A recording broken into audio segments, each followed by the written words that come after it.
wa qatlan nafsil lati harramallahu illa bil haq, membunuh orang lain dengan cara yang tidak benar, membunuh orang yang diharamkan oleh Allah Subhanahu wa taala untuk melakukannya kecuali dengan alasan yang benar. Kita tahu Islam adalah agama damai. Sesuai dengan namanya, ia tidak dikembangkan dengan pedang dan kekerasan.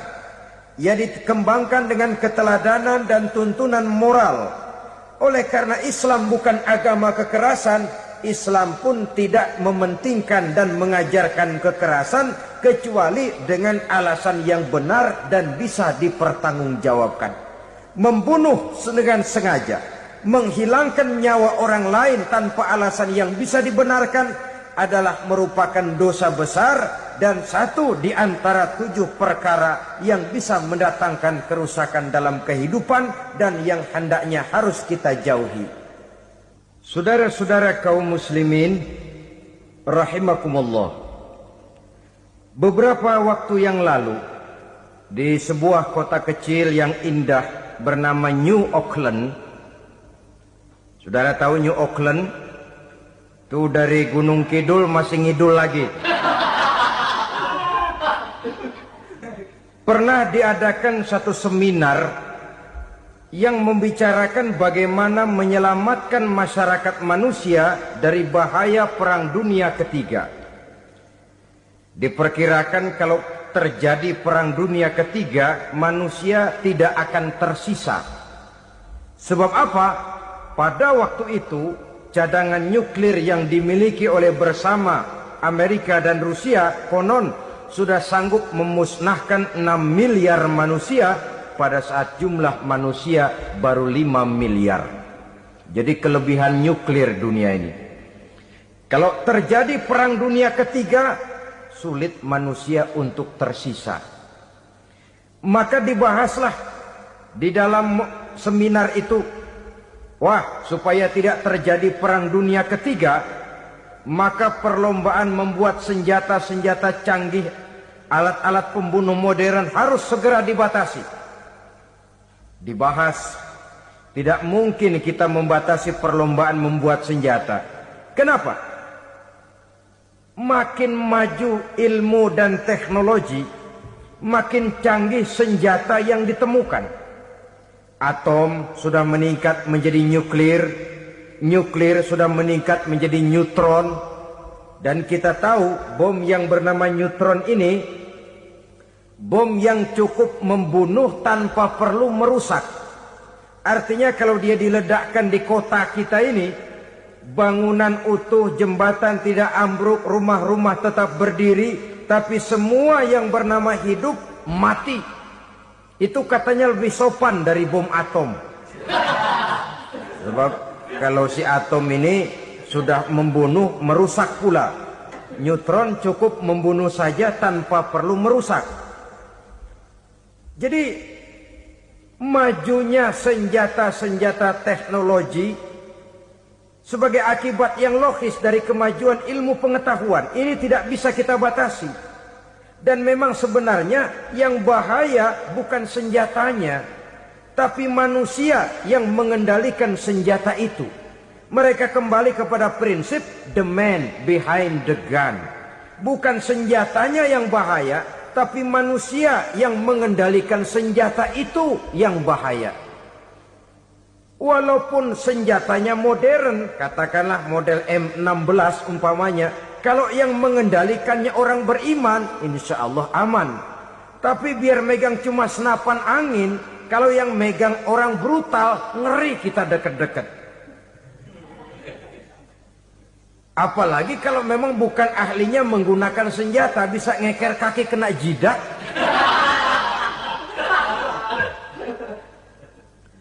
Mereka kembali kepada prinsip lama yang tetap baru, bukan senjatanya yang harus dibatasi, manusia yang mengendalikan senjata itu yang perlu dibicarakan. Nah, kalau begitu, agar manusia tidak mempergunakan senjata sewenang-wenang, apa yang harus kita lakukan?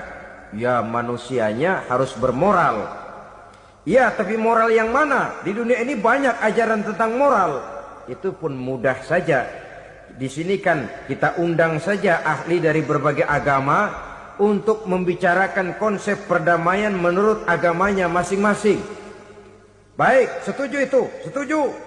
Maka tampillah para ahli agama, mereka kembali kepada prinsip moral daripada konsep yang terkandung di dalam ajaran agama untuk menegakkan perdamaian. Mula-mula naiklah ahli dari agama Hindu, dibacakan konsep perdamaian menurut ajaran agama Hindu, bahwa untuk damai manusia harus meninggalkan nafsu keduniaannya, menempuh samsara dan sebagainya untuk mencapai nirwana, menjauhi kemegahan dan kemewahan dunia. Ini lalu dibahas, rasanya juga tidak mungkin ini.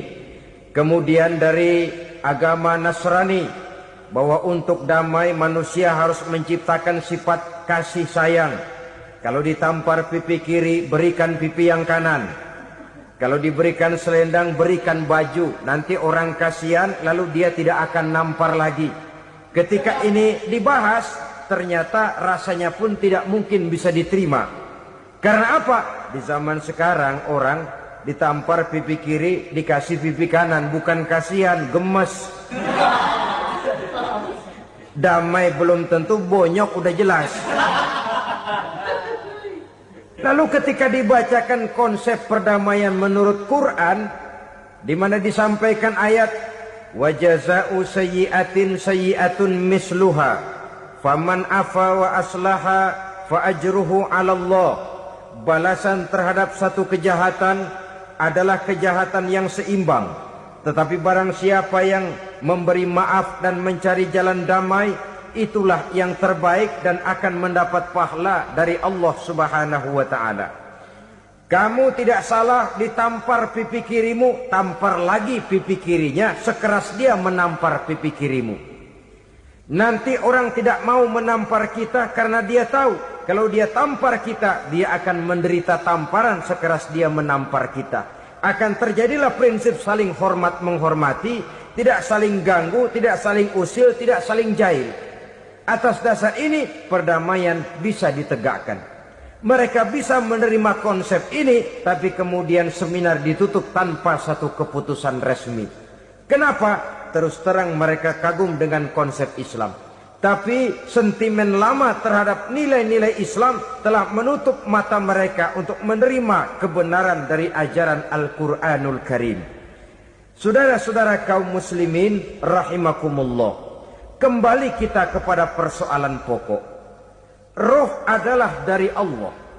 Dia akan kembali kepada Allah, milik mutlak dari Allah. Tidak pantas kita merampasnya dari orang lain. Tidak wajar kita menghilangkannya tanpa alasan yang dibenarkan oleh agama. Di zaman sekarang, akibat persaingan hidup yang makin tajam, lapangan kerja yang makin sulit, tensi ekonomi yang makin tinggi, atau karena nilai moral yang makin rendah, atau juga karena rapuhnya pegangan orang kepada agama, nyawa rasanya sudah sedemikian murahnya. Berbagai kasus membuat berdiri bulu roma kita. Ada mayit, ada manusia dipotong 6, dicincang macam kambing. Ada yang dipotong 5, ada yang dipotong 13, dikardusin, dibuang ke tempat sampah. Inna lillahi wa inna ilaihi raji'un. Gejala apa ini? Kanibalisme. Manusia sudah demikian sadisnya, manusia sudah sedemikian buasnya, sehingga sesama manusia diperlakukan seperti hewan. Padahal hewan sendiri belum pernah macan makan macan, bagaimanapun buasnya macan. Belum pernah serigala memakan serigala, bagaimanapun brutalnya serigala. Tetapi manusia makan manusia di zaman sekarang kadang jadi kenyataan dalam kehidupan kita. Kadang persoalannya remeh saja. Soal uang 200 perak, pisau bicara, nyawa melayang. Soal rokok sebatang, celurit bicara, nyawa melayang. Soal-soal yang sama sekali tidak prinsip, begitu mudah kita menghilangkan nyawa orang lain. Padahal Nabi pernah memperingatkan, Apabila dua orang muslim sudah berkelahi dan berbunuh-bunuhan, al-qatil wal maqtul finnar, yang membunuh dan yang terbunuh dua-duanya neraka. Sahabat heran, ya Rasul, kalau yang membunuh masuk neraka itu sih wajar, tapi yang terbunuh kenapa neraka juga? Beliau menjawab, dua-duanya sudah punya niat untuk saling membunuh. Niatnya itu yang diponten. Yang terbunuh cuman lagi apes aja, keduluan dia. Umpama tidak terbunuh, pasti dia yang akan membunuh. Oleh karenanya al-qatil wal maqtul, yang membunuh dan yang dibunuh finnar, dua-duanya masuk ke dalam neraka. Islam menghormati kehidupan. Tidak hanya terbatas kepada sesama muslim, orang-orang yang berlainan agama pun yang mau hidup berukun, damai, berdampingan dengan umat Islam, jiwa mereka, darah mereka dilindungi oleh nilai-nilai Islam yang disebut dengan kafir zimmi ini. Mengganggu mereka sama saja dengan mengganggu aku, kata Nabi. Jadi oleh karena itu, sayangilah sesama. Kehidupan adalah anugerah Allah, bukan wewenang kita untuk mencabutnya dari orang lain, bukan wewenang kita untuk merampas dan menghilangkannya dari orang lain. Apa yang tidak enak terjadi pada diri kita, begitu pula lah apabila terjadi pada diri orang lain. Sehingga Nabi mengatakan, la yu'minu ahadukum hatta yuhibba li akhihi ma yuhibbu li nafsihi. Belum dikatakan beriman seseorang kamu apabila dia belum mencintai saudaranya seperti ia mencintai dirinya sendiri. Apa yang enak dirasakan oleh orang lain, enak juga dirasakan oleh dia. Mengukur orang lain dengan diri sendiri. Kalau orang lain tanpa salah saya fitnah, kalau saya tanpa salah difitnah orang, enak apa enggak? Enggak, orang lain juga begitu. Kalau orang lain tanpa salah saya tempeleng kepalanya, enak apa tidak? Tidak. Orang lain juga begitu. Yang tidak enak terjadi pada diri kita, tentu tidak enak juga kalau terjadi pada orang lain. Mengukur orang lain dengan diri sendiri, sehingga tidak timbul sifat egois, tidak menari di atas bangkai orang lain, tidak mendirikan kebahagiaan di atas untayan air mata orang lain. Sehingga dengan demikian saudara-saudara, dia bisa menghormati kehidupan, menghormati orang lain sebagaimana dia ingin dihormati. Untuk menghancurkan nilai-nilai iman, dibanjiri kita dengan paham-paham yang merusak dan mendangkalkan akidah.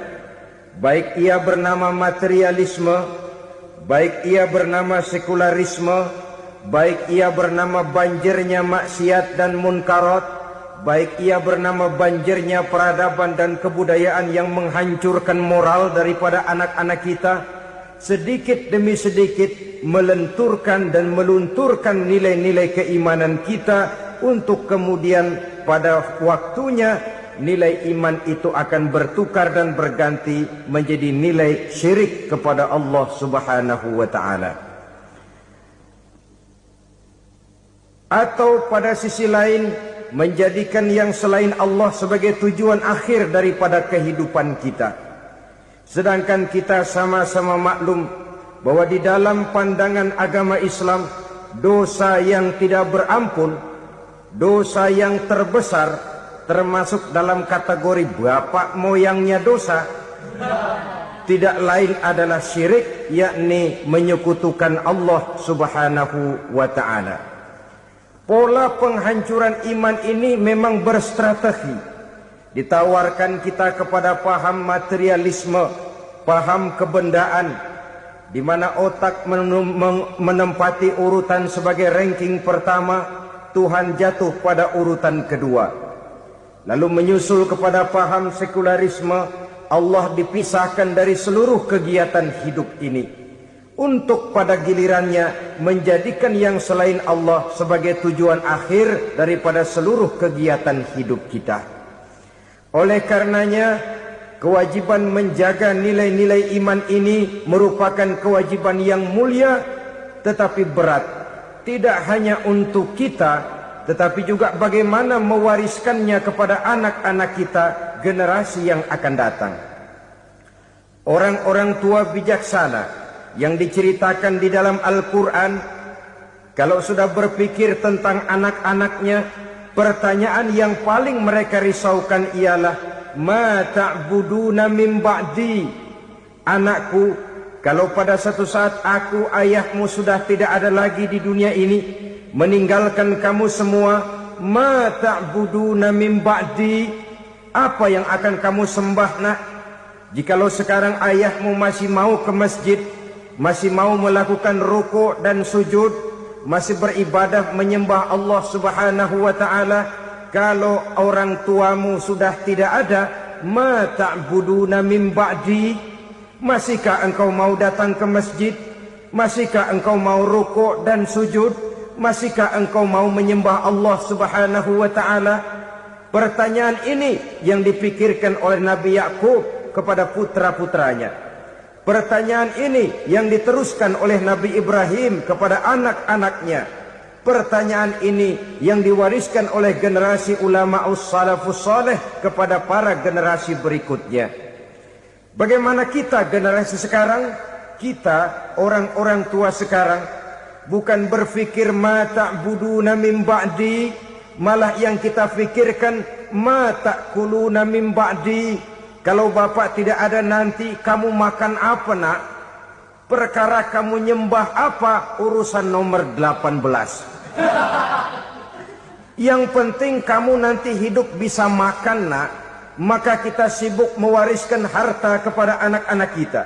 Kita sibuk mewariskan kebun dan tanah kepada anak-anak kita. Kita sibuk mewariskan pabrik kepada anak-anak kita. Sementara kita lupa mewariskan intan yang paling mahal, mewariskan mutiara yang paling berharga, yaitu nilai iman kepada Allah Subhanahu wa taala. Alangkah baiknya apabila warisan harta, warisan tanah dan kebun, warisan rumah dan pabrik didasari lebih dahulu dengan mewariskan nilai iman kepada Allah Subhanahu wa taala. Sebagai orang-orang tua, kita boleh bersedih kalau anak kita tidak mengerti komputer. Kita boleh bersedih kalau anak kita tidak mengerti matematika. Kita boleh bersedih kalau anak kita tidak mengerti bahasa Inggris. Tapi sewajarnya lebih bersedihlah kita orang tua jikalau mempunyai anak yang tidak kenal Allah sebagai Tuhannya, yang kemudian tidak mau rukuk dan sujud kepada Allah Tuhannya. Itulah kemalangan yang paling malang bila kita meninggalkan generasi yang tidak bertauhid kepada Allah Subhanahu wa taala. Betapapun anak kita tidak ngerti komputer, saudara, paling-paling kerugiannya cuma kerugian dunia. Masuk dia ke alam barzakh, munkar nakir tidak akan sempat tanya kau belajar komputer apa tidak. Kumpul dia di padang mahsyar, malaikat juga tidak akan tanya matematikamu nilainya berapa. Yang ditanya kau kenal Allah, kau rukuk dan sujud kepadanya, kau pernah datang ke masjid. Oleh karena itu sekali lagi, menjaga nilai iman tidak hanya untuk kita, tetapi juga mewariskannya kepada anak-anak kita, generasi yang akan datang. Sungguh kemalangan yang paling besar apabila kita meninggalkan anak-anak kita. Mereka kita tinggalkan lemah ekonominya, itu tidak baik. Mereka kita tinggalkan lemah otaknya, itu pun akan membuat mereka tertinggal oleh yang lain. Tapi yang paling celaka, jikalau kita tinggalkan mereka dalam kondisi lemah imannya, rapuh akidahnya, tidak baik dan tidak betul keyakinan hidupnya. Oleh karena itu Nabi berpesan, jauhilah 7 perkara yang merusak. Yang pertama, syirik kepada Allah Subhanahu wa taala. Menyekutukan Allah baik dalam ucapan, dalam keyakinan ataupun dalam perbuatan. Ini perkara pertama yang termasuk 7 perusak besar di dalam kehidupan. Kalau sudah jatuh kita ke lembah syirik, bagaimanapun banyak kebaikan yang kita kerjakan, berjiwa sosial, bertangan pemurah, gemar menolong orang lain, kalau memang dasarnya syirik, maka seluruh kebaikan kita akan hancur, tidak akan ada nilainya dalam pandangan Allah Subhanahu wa taala. Dalam pandangan manusia, mungkin kita dicatat sebagai orang sosial, gemar menolong orang lain, tidak berpangku tangan melihat orang yang mendapat kesulitan. Tapi oleh karena dasarnya syirik, dasarnya tidak mentauhidkan Allah, maka seluruh nilai kebaikan yang kita kerjakan tidak akan ada nilainya dalam pandangan Allah Subhanahu wa ta'ala. Maka jagalah iman kita jangan sampai dihinggapi penyakit syirik yang bagaimana kecilnya sekalipun. Sekali lagi, baik syirik dalam bentuk ucapan, syirik dalam bentuk keyakinan, sampai kepada syirik dalam bentuk perbuatan, kita berhindar kepada sifat-sifat yang sedemikian itu. Karena apa? Dalam satu ayat Quran Allah Subhanahu wa ta'ala menjelaskan, innallaha la yaghfiru ayyushraka bih wa yaghfiru ma duna dzalika liman yasha. Allah tidak akan memberi ampun kepada orang-orang yang menyekutukannya, tapi Allah masih mau memberikan ampun kepada dosa-dosa yang selain itu bagi orang-orang yang dikehendakinya. Dosa selain syirik, apabila kita bertaubat, Allah masih mau mengampuni. Tapi kalau sudah jatuh ke tempat syirik, itu sudah dosa yang tidak berampun. Taubatnya tidak lain melepas syirik, kembali kepada tauhid, berkeyakinan bahwa hanya ada Allah Subhanahu wa ta'ala, Tuhan satu-satunya yang lam yalid walam yulad walam yakul lahu kufuwan ahad. Tidak beranak, tidak pula diperanakkan, dan tidak satupun yang dapat menyerupai Tuhan Allah Subhanahu wa ta'ala. Saudara-saudara kaum muslimin rahimakumullah, bahwa kita di zaman sekarang memang tidak menyembah berhala, ya. Bahwa kita tidak berterang-terangan mengatakan Tuhan lebih dari satu, memang. Bahwa kita tidak berkeyakinan Tuhan itu punya anak atau diperanakkan, tentu. Tapi dalam perbuatan dan i'tiqad, kita kadang-kadang jatuh tanpa kita sadari ke tempat yang bernama syirik ini. Oleh karenanya, di zaman di mana teknologi makin canggih, di mana kemajuan pembangunan makin menjangkau berbagai aspek kehidupan, diperlukan keseimbangan antara kemajuan fisik material dengan kemajuan mental spiritual. Apabila tidak ada keseimbangan, yang terwujud tentulah kepincangan, yang diawali dengan pincangnya cara kita berpikir, sehingga pada akhirnya akan mengarah kepada pincangnya cara kita berbuat dan bertindak di dalam kehidupan kita. Oleh karena itu Nabi berpesan, jauhilah sifat syirik, karena syirik merupakan dosa yang teramat besar. Ini sifat merusak yang pertama. Yang kedua, kata Nabi, wasihra, jauhilah sihir. Sihir ini juga termasuk perkara yang merusak kehidupan. Kita semua sama-sama maklum bahwa sihir sebenarnya bukan persoalan baru. Sejak sebelum datang Islam, sihir itu sudah ada. Di zaman Yunani kuno, sihir ada.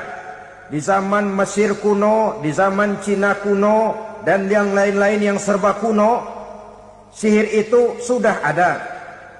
Bahkan para nabi pun, para rasul yang diutus oleh Allah Subhanahu wa ta'ala, senantiasa berhadapan dengan ahli-ahli sihir untuk menguji kebenaran dari misi yang mereka bawa. Sihir adalah perbuatan di luar kebiasaan yang bisa dikerjakan oleh ahlinya dengan bantuan jin atau setan. Hukum mempelajari sihir adalah haram, mengamalkannya lebih haram lagi. Sebab itu saudara-saudara, sihir merupakan perbuatan merusak yang harus kita jauhi. Ciri-ciri daripada perbuatan sihir, pertama, ia mengandung tipuan, bayangan khayal. Di zaman Nabi Musa misalnya, orang melihat tambang-tambang itu seperti ular. Nabi Musa melayangkan tongkatnya menjadi ular-ular besar yang memakan ular-ular kecil ciptaan tukang-tukang sihir Fir'aun tadi. Lalu sihir bisa terjadi dengan bantuan jin kafir atau setan. Kemudian ciri yang ketiga, sifatnya halus dan tersembunyi. Taruh kata ada seorang ahli sihir yang mempergunakan ayat-ayat Quran sebagai jompa-jampe, sebagai baca-bacaan, itu cuma sekedar kedok. Tujuannya tidak lain menjadikan agama sebagai ketok untuk membenarkan cara yang dimurkai oleh Allah Subhanahu wa ta'ala. Satu hadis yang diriwayatkan oleh Imam Bazar dan Tabrani, Nabi berpesan, "Laisa minna man tatayyara lahu au takahhana au tukuhhina lahu au sahira lahu." Tidak termasuk ke dalam golonganku, kata Nabi. Tidak termasuk umatku. Siapa mereka? Man tatayyara lahu, orang yang bertatoyur. Apa tatoyur itu? Dari kalimat toyaro, artinya terbang. Toir biasa diartikan dengan burung. Tatoyaro percaya kepada suara-suara burung. Man tatayyara lahu, mempercayai, meyakini dengan benar-benar kepada suara beburungan. Kan suka ada itu, nah bunyi burung tuh, maling liwat. Maling liwat. Burung bunyi, maling liwat. Itu termasuk tatayyara lahu, percaya kepada suara burung. Kan aneh kalau suara orang nggak dipercaya, suara burung malah dipercaya. Ada ustadz ceramah, kiai ngaji, nggak mau didengerin, burung dengerin bener. Nah, suaranya dari sebelah mana? Belah kulon. Nah, itu tandanya ano. Habis dihitung-hitung. Itu termasuk tatayyara lahu. Au takahana, atau bertenung, au tukuhina, atau minta ditenungkan, au sahirolahu, atau melakukan perbuatan sihir atau minta disihirkan. Laisa minna, tidak termasuk ke dalam golonganku, kata Nabi. Sehingga dengan demikian saudara-saudara, menghadapi sihir dengan sihir sekalipun termasuk perbuatan yang tidak diajarkan oleh agama. Kita kan mempelajari sihir untuk jaga diri. Tidak apa-apa, yang dilarang mengamalkannya, dilarang juga mempelajarinya. Sebab orang kalau sudah mengetahui, biasanya lalu terangsang untuk mencoba. Kalau percobaannya berhasil, biasanya terangsang untuk coba lagi dan coba lagi. Pada akhirnya ketagihan, lalu beralih menjadi profesi, apalagi itu nanti bisa mendatangkan hasil uang. Saudara-saudara kaum muslimin rahimakumullah, kita manusia makhluk nyata. Kita hidup di alam nyata, terikat oleh sunnatullah, causality. Oleh karenanya, bagi kita keyakinan yang penuh, keikhlasan di dalam bertuhankan Allah, penyerahan diri sepenuhnya hanya kepadanya, itu sudah merupakan obat penangkal yang sangat ampuh agar kita tidak terkena penyakit-penyakit yang dibuat oleh setan dan para pembantunya. Sehingga beberapa ayat Quran mengajarkan, misalnya a'udzu bikalimatillahi tammati min syarri ma khalaq, atau bismillazi la yadurru ma'asmihi syai'un fil ardi wala fis sama, dengan menyebut nama Allah yang tidak bisa mendatangkan bahaya sedikit pun, dari baik yang datang dari langit maupun yang datang dari bumi. Jiwa yang kosong dari keyakinan yang penuh kepada Allah, jiwa yang penuh was-was dan ragu-ragu, itu yang mudah terserang oleh penyakit-penyakit yang dikerjakan oleh para tukang-tukang sihir, yaitu oleh setan dan seluruh para pembantunya. Kemudian hadis kedua yang diriwayatkan oleh Imam Ibnu Hibban, Nabi bersabda, la yadkhulul jannata mudminu khamrin wala mu'minu bisihrin wala qati'u rahmin. Tidak masuk surga Ini Nabi yang bilang, tidak masuk surga. Siapa itu? Pertama, mudminu khamrin, orang yang berkekalan dalam mabuk. Selalu mudminun itu sudah menjadi perbuatan rutinnya, tidak kapok-kapoknya, teler seumur hidup. Mudminu khamrin, tidak masuk surga orang yang selalu bermabuk-mabukan. Yang kedua, wala mu'minu bisihrin, orang mukmin tapi main sihir. Ini juga oleh Nabi diperingatkan, tidak akan masuk surga orang mukmin tapi suka main sihir. Wala qati'ur rahmin, dan tidak juga orang yang memutuskan silaturahmi. 3 macam manusia yang diperingatkan Nabi tidak akan masuk surga: orang yang selalu mabuk, orang mukmin yang main sihir, dan orang yang memutuskan silaturahmi. Saudara-saudara kaum muslimin rahimakumullah. Lalu orang berkata, kenapa dilarang kita bersihir padahal Rasul sendiri kan punya mukjizat? Nah, kita memang harus membedakan antara mukjizat dengan sihir. Dalam kehidupan agama kita kenal ada yang namanya mukjizat, ada yang namanya karomah atau keramat biasa diucapkan, ada yang namanya maunah, ada yang namanya irhas, ada juga yang namanya sihir. Kesemuanya ini berbeda, saudara-saudara. Yang dinamakan mukjizat itu khusus untuk para rasul saja. Satu kejadian luar biasa yang terjadi dilakukan oleh Rasul atas izin dari Allah Subhanahu wa ta'ala. Perbedaannya dengan sihir jelas. Sihir dari setan, mukjizat dari Allah. Sihir bisa dipelajari, mukjizat tidak. Sihir umumnya untuk maksud-maksud yang tidak baik, sedangkan mukjizat untuk memperkuat kebenaran yang disampaikan oleh para rasul dan ditentang oleh umatnya.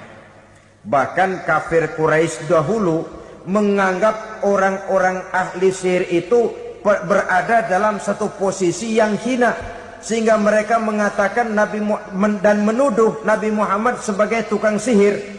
Tuduhan sebagai tukang sihir adalah tuduhan yang sangat aib dan hina. Di tengah masyarakat kufar jahiliyah, kedudukan tukang sihir dipandang sebagai kedudukan yang hina, sehingga mereka mengejek Nabi dengan sebutan tukang sihir. Jadi mukjizat hanya untuk Rasul saja. Kemudian karomah. Karomah ini asal kata dari karoma, kehormatan, kemuliaan yang diberikan Allah kepada hamba-hambanya yang rajin mendekatkan diri kepadanya. Oleh karena ketekunannya melaksanakan ibadah, Allah memberikan keistimewaan kepada orang itu, yang dengan keistimewaannya dia bisa mengerjakan yang tidak bisa dikerjakan oleh orang lain.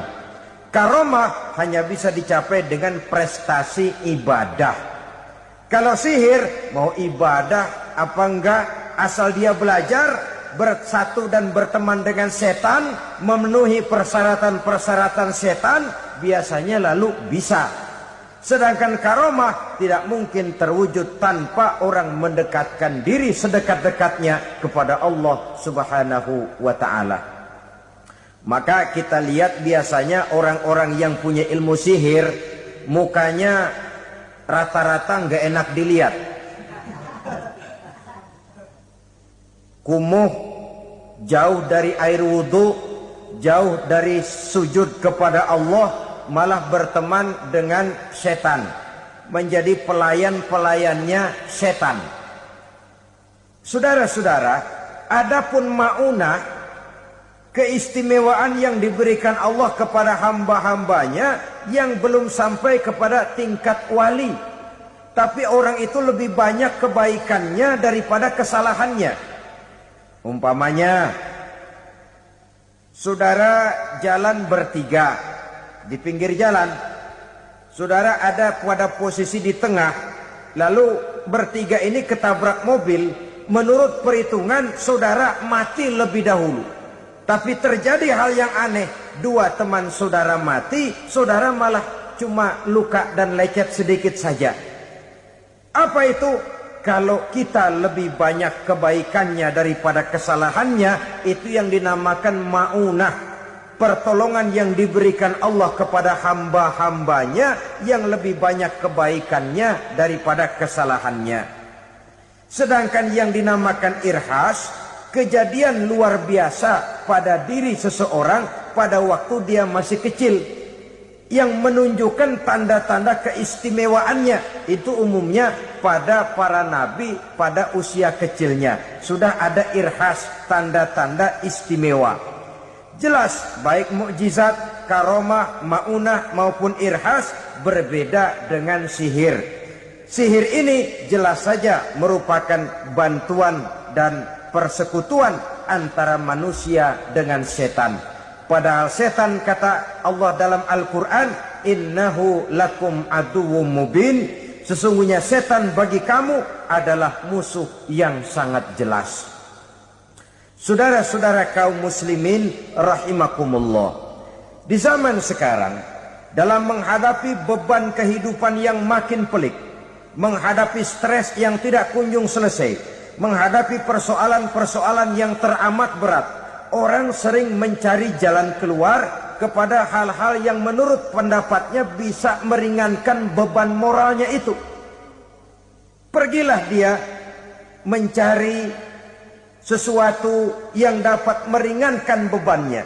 Dan tidak jarang yang jatuh ke pangkuan tukang-tukang tenung, ke pangkuan tukang-tukang sihir, yang mereka itu oleh Quran dijelaskan kadzabal munajjimun walau sodaku. Tukang-tukang tenung, tukang-tukang sihir, mereka itu bohong walaupun benar. Maksudnya bohong walaupun benar, artinya kalau yang mereka kerjakan benar, itu sih kebenaran.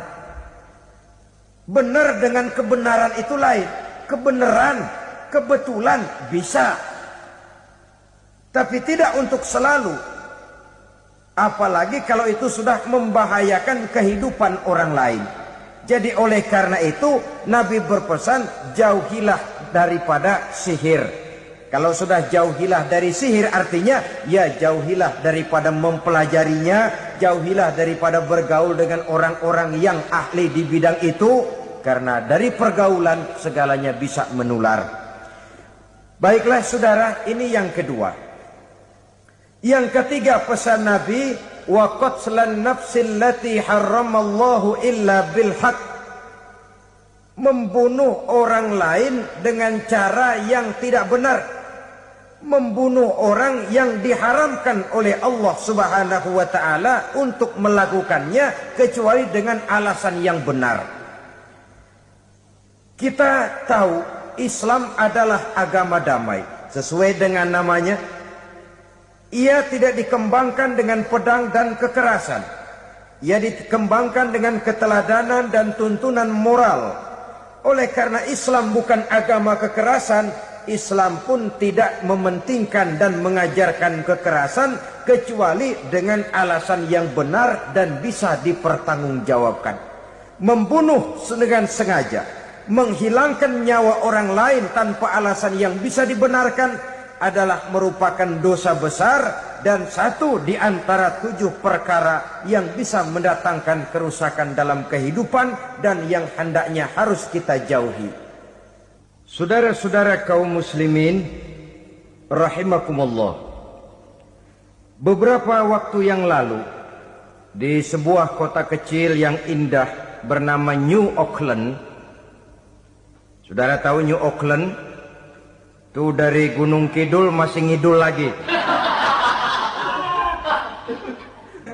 Pernah diadakan satu seminar yang membicarakan bagaimana menyelamatkan masyarakat manusia dari bahaya Perang Dunia Ketiga. Diperkirakan kalau terjadi Perang Dunia Ketiga, manusia tidak akan tersisa. Sebab apa? Pada waktu itu cadangan nuklir yang dimiliki oleh bersama Amerika dan Rusia konon sudah sanggup memusnahkan 6 miliar manusia pada saat jumlah manusia baru 5 miliar. Jadi kelebihan nuklir dunia ini. Kalau terjadi perang dunia ketiga, sulit manusia untuk tersisa. Maka dibahaslah di dalam seminar itu, wah, supaya tidak terjadi perang dunia ketiga, maka perlombaan membuat senjata-senjata canggih, alat-alat pembunuh modern harus segera dibatasi. Dibahas, tidak mungkin kita membatasi perlombaan membuat senjata. Kenapa? Makin maju ilmu dan teknologi, makin canggih senjata yang ditemukan. Atom sudah meningkat menjadi nuklir, nuklir sudah meningkat menjadi neutron, dan kita tahu bom yang bernama neutron ini bom yang cukup membunuh tanpa perlu merusak. Artinya kalau dia diledakkan di kota kita ini, bangunan utuh, jembatan tidak ambruk, rumah-rumah tetap berdiri, tapi semua yang bernama hidup mati. Itu katanya lebih sopan dari bom atom. Sebab kalau si atom ini sudah membunuh, merusak pula. Neutron cukup membunuh saja tanpa perlu merusak.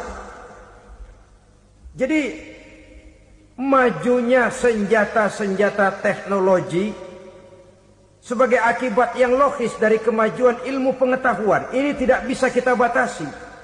Dan memang sebenarnya yang bahaya bukan senjatanya, tapi manusia yang mengendalikan senjata itu. Mereka kembali kepada prinsip the man behind the gun. Bukan senjatanya yang bahaya, tapi manusia yang mengendalikan senjata itu yang bahaya. Walaupun senjatanya modern, katakanlah model M16 umpamanya, kalau yang mengendalikannya orang beriman, insya Allah aman.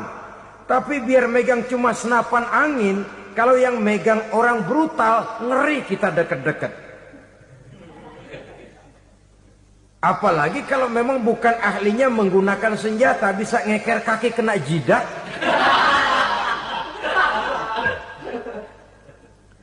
Mereka kembali kepada prinsip lama yang tetap baru. Bukan senjatanya yang harus dibatasi, manusia yang mengendalikan senjata itu yang perlu dibicarakan. Nah, kalau begitu, agar manusia tidak mempergunakan senjata sewenang-wenang, apa yang harus kita lakukan? Ya, manusianya harus bermoral. Ya, tapi moral yang mana? Di dunia ini banyak ajaran tentang moral. Itu pun mudah saja. Di sini kan kita undang saja ahli dari berbagai agama untuk membicarakan konsep perdamaian menurut agamanya masing-masing. Baik, setuju itu, setuju.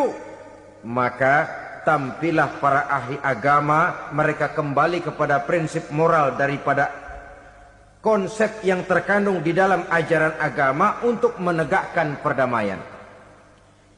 Mula-mula naiklah ahli dari agama Hindu, dibacakan konsep perdamaian menurut ajaran agama Hindu, bahwa untuk damai manusia harus meninggalkan nafsu keduniaannya, menempuh samsara dan sebagainya untuk mencapai nirwana, menjauhi kemegahan dan kemewahan dunia.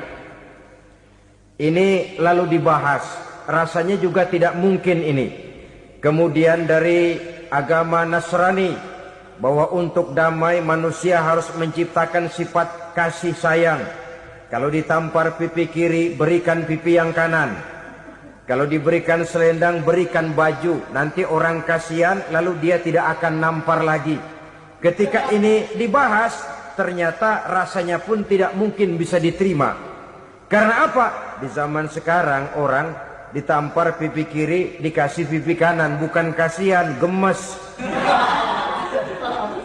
Damai belum tentu, bonyok udah jelas. Lalu ketika dibacakan konsep perdamaian menurut Quran, di mana disampaikan ayat wa jazaa'u sayyi'atin sayyi'atun misluha faman afa wa aslaha fa ajruhu 'ala Allah. Balasan terhadap satu kejahatan adalah kejahatan yang seimbang. Tetapi barang siapa yang memberi maaf dan mencari jalan damai, itulah yang terbaik dan akan mendapat pahala dari Allah Subhanahu wa taala. Kamu tidak salah ditampar pipi kirimu, tampar lagi pipi kirinya sekeras dia menampar pipi kirimu. Nanti orang tidak mau menampar kita karena dia tahu kalau dia tampar kita, dia akan menderita tamparan sekeras dia menampar kita. Akan terjadilah prinsip saling hormat menghormati, tidak saling ganggu, tidak saling usil, tidak saling jahil. Atas dasar ini perdamaian bisa ditegakkan. Mereka bisa menerima konsep ini, tapi kemudian seminar ditutup tanpa satu keputusan resmi. Kenapa? Terus terang mereka kagum dengan konsep Islam. Tapi sentimen lama terhadap nilai-nilai Islam telah menutup mata mereka untuk menerima kebenaran dari ajaran Al-Quranul Karim. Saudara-saudara kaum muslimin rahimakumullah, kembali kita kepada persoalan pokok. Roh adalah dari Allah. Dia akan kembali kepada Allah, milik mutlak dari Allah. Tidak pantas kita merampasnya dari orang lain. Tidak wajar kita menghilangkannya tanpa alasan yang dibenarkan oleh agama. Di zaman sekarang, akibat persaingan hidup yang makin tajam, lapangan kerja yang makin sulit, tensi ekonomi yang makin tinggi, atau karena nilai moral yang makin rendah, atau juga karena rapuhnya pegangan orang kepada agama, nyawa rasanya sudah sedemikian murahnya. Berbagai kasus membuat berdiri bulu roma kita. Ada mayit, ada manusia dipotong 6, dicincang macam kambing. Ada yang dipotong 5, ada yang dipotong 13, dikardusin, dibuang ke tempat sampah. Inna lillahi wa inna ilaihi raji'un. Gejala apa ini? Kanibalisme. Manusia sudah demikian sadisnya, manusia sudah sedemikian buasnya, sehingga sesama manusia diperlakukan seperti hewan. Padahal hewan sendiri belum pernah macan makan macan, bagaimanapun buasnya macan. Belum pernah serigala memakan serigala, bagaimanapun brutalnya serigala.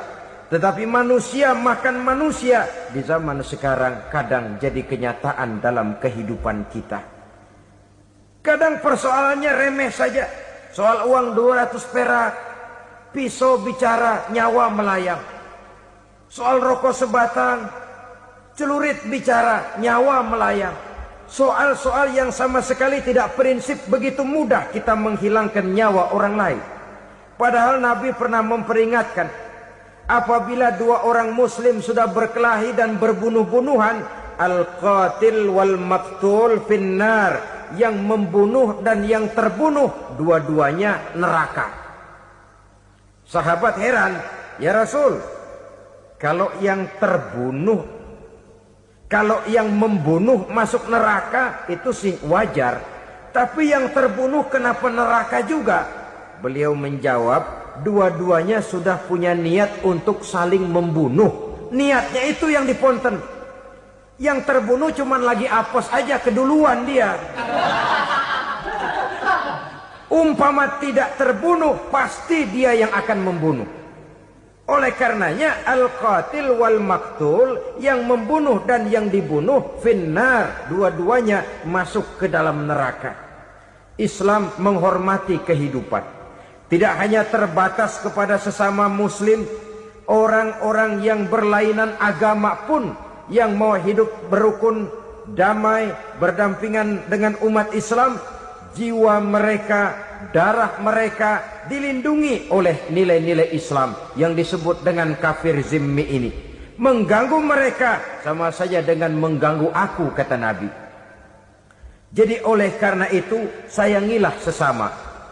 Kehidupan adalah anugerah Allah, bukan wewenang kita untuk mencabutnya dari orang lain, bukan wewenang kita untuk merampas dan menghilangkannya dari orang lain.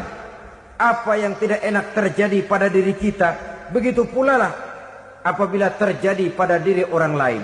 Sehingga Nabi mengatakan, la yu'minu ahadukum hatta yuhibba li akhihi ma yuhibbu li nafsihi.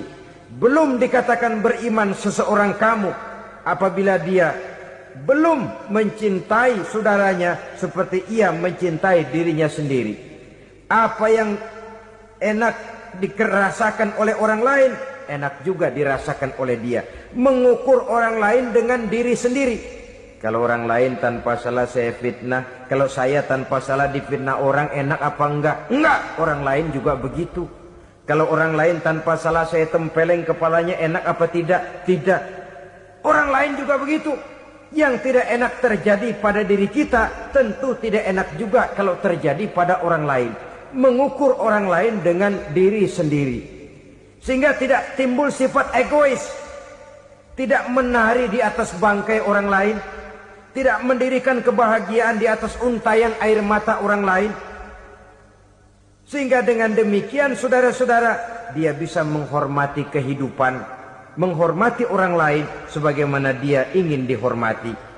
Inilah perbuatan ketiga yang merusak, membunuh orang lain dengan yang diharamkan Allah tanpa alasan yang benar. Yang ketiga. Kemudian yang keempat, perbuatan merusak wa aklar riba, makan riba. Hidup adalah tolong menolong. Bahasa kerennya take and give katanya. Saling memberi dan saling menerima. Nabi mengajarkan man kuraba kurbatan min kurabid dunya karaballahu lahu kurbatan min kurabi yaumal qiyamah wallahu fi aunil abdi madamal abdu fi auni akhihi. Siapa yang meringankan beban dari beban-beban yang derita seseorang di dalam kehidupan dunia, Allah akan meringankan bebannya daripada beban-beban yang harus dipikulnya di hari kiamat nanti. Wallahu fi aunil abdi madamal abdu fi auni akhihi. Allah senantiasa akan menolong seorang hamba selama hamba itu masih mau menolong saudaranya. Allah selalu akan menolong seorang hamba selama hamba itu masih mau menolong saudaranya. Apabila kita sudah berpangku tangan terhadap kesulitan orang lain, biasanya pun pada saat kita mendapat kesulitan, kita akan sulit juga memperoleh pertolongan. Nah, riba alias renten, kedoknya adalah menolong orang. Tapi sama juga bulu buntutnya dilepas, palanya dicekek. Menolong orang pada akhirnya menjadi beban bagi seseorang. Dan memang mencari orang-orang yang berada dalam posisi kesulitan. Biasanya di daerah-daerah di mana musim paceklik jadi lapangan kerja sulit, sedangkan urusan perut tidak bisa ditunda, akhirnya orang terjebak ke dalam rentenir, ke dalam riba, ke dalam renten, bunga berbunga, sehingga satu saat jumlah bunganya bisa lebih besar dari jumlah pinjaman pokoknya. Kemudian kalau juga ternyata tidak bisa dibayar, rumah jadi taruhan. Memang rumah satu-satunya, begitu rumah ditarik mulain camping. Bukankah pada akhirnya akan mewariskan kesengsaraan? Oleh karena itu, kepada kita berusahalah jangan berhubungan dengan rentenir, jangan makan renten dan riba. Kepada mereka yang melaksanakan riba, walaupun mendatangkan keuntungan materi, tapi percayalah harta yang didapat dengan jalan riba tidak akan membawa keberkahan. Manakala tidak membawa keberkahan, dia tidak akan mendatangkan ketenangan di dalam kehidupan kita.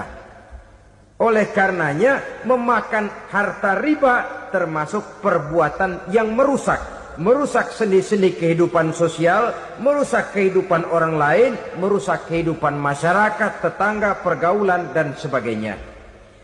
Yang kelima, wa akla malil yatim, memakan harta anak yatim dengan cara yang zalim.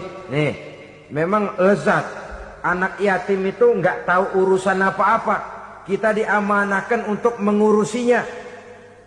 Kadang-kadang dibentuklah panitia penyantunan yatim piatu. yatimnya mah tetap kelaparan, panitianya yang pada gendut.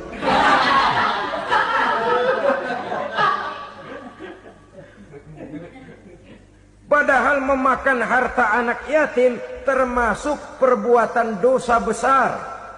Dan menjantuni yatim merupakan perbuatan mulia. Nabi mengatakan, ana wa kafilul yatim kahataini yaumal qiyamah.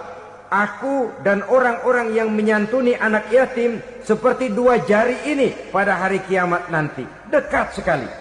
Jikalau ingin di hari akhir nanti dekat dengan Rasul, bersahabatlah dengan anak-anak yatim. Jadilah pengurus anak-anak yatim. Bangunlah panti-panti asuhan yatim. Pada saat bapak ibunya meninggal, kitalah yang menjadi orang tuanya. Bahkan sedemikian besar perhatian Islam terhadap anak-anak yatim ini, sehingga Quran memberikan peringatan, ara'aital ladzi yukadzibu bid-din fadzalikal ladzi yad'ul yatim wa la yahuddu ala ta'amil miskin. Tahukah kamu siapa orang yang mendustakan agama? Beragama tapi dianggap dusta, solatnya dusta, puasanya dusta karena agamanya sudah berdusta. Siapa mereka? Fazalikal ladzi yad'ul yatim, orang yang menyia-nyiakan anak yatim, wala yahuddu ala ta'amil miskin, dan tidak pernah memberi makan kepada orang-orang yang menderita kemiskinan. Menyia-nyiakan, meninggalkan anak yatim termasuk perbuatan yang divonis kita sebagai orang yang mendustakan agama. Saudara-saudara kaum muslimin rahimakumullah, maka sangat dicela mengeksploitir anak-anak yatim, menjadikan mereka sebagai kedok untuk mencari kekayaan pribadi. Tetapi jikalau ikhlas, ganjarannya sangat besar, nilai pahalanya sangat besar. Menyantuni yatim tidak hanya setahun sekali. Kalau Muharram pakai istilah lebaran yatim. Dibentuklah panitia, diberilah beras, uang 4-5 ribu rupiah. Alhamdulillah. Tapi jangan lupa, si yatim tidak hidup cuma satu hari. Dia tidak hidup cuma di bulan Muharram saja. Dia hidup 12 bulan dalam setahun. Sebagaimana anak-anak yang lain, dia juga berhak punya masa depan. Dia juga berhak menikmati bangku sekolah. Dia berhak mengenyam arti dan makna pendidikan. Dia berhak membekali diri dengan ilmu dan pengetahuan seperti halnya anak-anak yang lain. Maka kita yang diberikan keluasan oleh Allah, ingatlah itu. Bersahabatlah dengan anak-anak yatim, santuni mereka. Perkara setahun sekali di bulan Muharram, alhamdulillah, itu bagus, bin Thayyib alias baik. Tapi tentu dan tentu sekali lagi, si yatim tidak hanya hidup di bulan Muharram. Dia hidup 12 bulan dalam setahun, 24 jam di dalam sehari.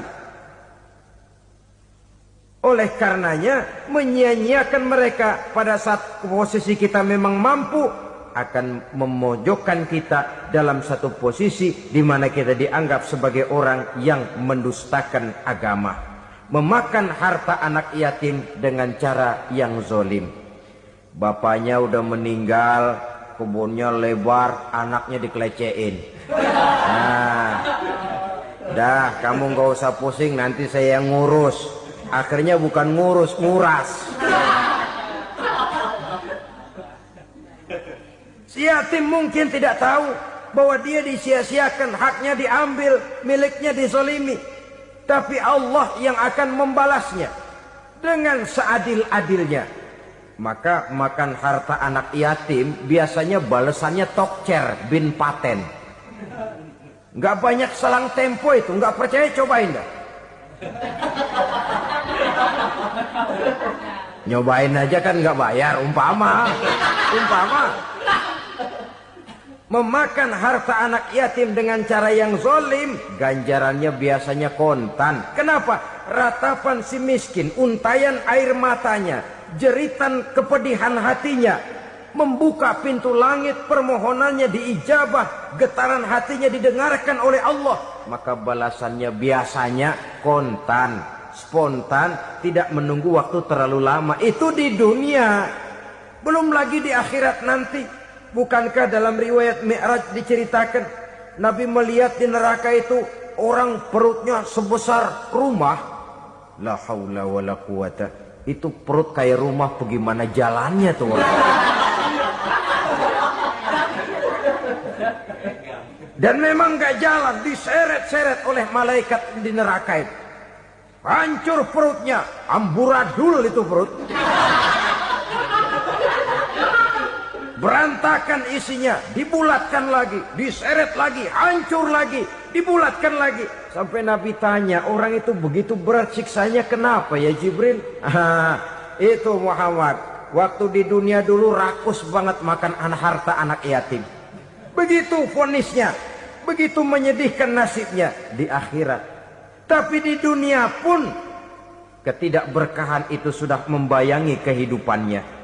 Oleh karena itu, kepada saudara-saudara yang mendapat titipan anak yatim, berbahagialah, karena semulia-mulia rumah adalah rumah yang di dalamnya ada anak yatim yang disantuni.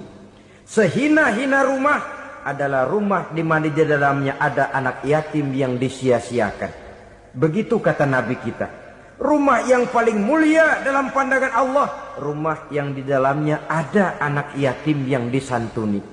Rumah yang paling hina dalam pandangan Allah, rumah yang di dalamnya ada anak yatim yang nasibnya disia-siakan. Berbahagialah saudara apabila menjadi penyantun anak-anak yatim, pelindung mereka, sehingga mereka mempunyai masa depan sebagaimana anak-anak lainnya. Rasulullah sendiri sedemikian peka terhadap keadaan anak-anak yatim, karena beliau sendiri memang mengalami. Umur 6 bulan dalam kandungan ibu, beliau sudah ditinggalkan oleh ayahnya. Pada saat berusia 6 tahun, ibu sudah meninggal. Yatim piatu dalam usia di mana beliau sedang perlu belas kasih seorang ibu dan pengertian seorang bapa. Kepekaan itu lalu timbul, bahkan kemudian sampai kepada beliau berkata, aku dan orang yang menyantuni anak yatim seperti jari tengah dan jari telunjuk di hari akhirat nanti. Sedemikian dekatnya. Baiklah ya, jadi yang kelima, memakan harta anak yatim. Jauhi, karena ini perbuatan yang merusak. Yang keenam, watawalli yaumaz zahfi, melarikan diri pada hari pertempuran. Apa ini? Khianat. Tidak konsekuen dengan konsep perjuangan. Pada mulanya keras benar teriak, berantas korupsi, ganyang korupsi. Cuma karena belum dapat giliran. Begitu dia naik dapat kesempatan, korupsinya lebih edan dari yang diteriakinya. Ini termasuk tawalli yaumaz zahfi, berpaling pada hari peperangan. Di saat menghadapi musuh, kalau belum kelihatan musuh, teriaknya nyaring bener. Jangan takut, demi kebenaran sampai titik darah yang paling penghabisan. Musuh belum kelihatan. Begitu musuh sudah kelihatan, paling dulu lari ke belakang.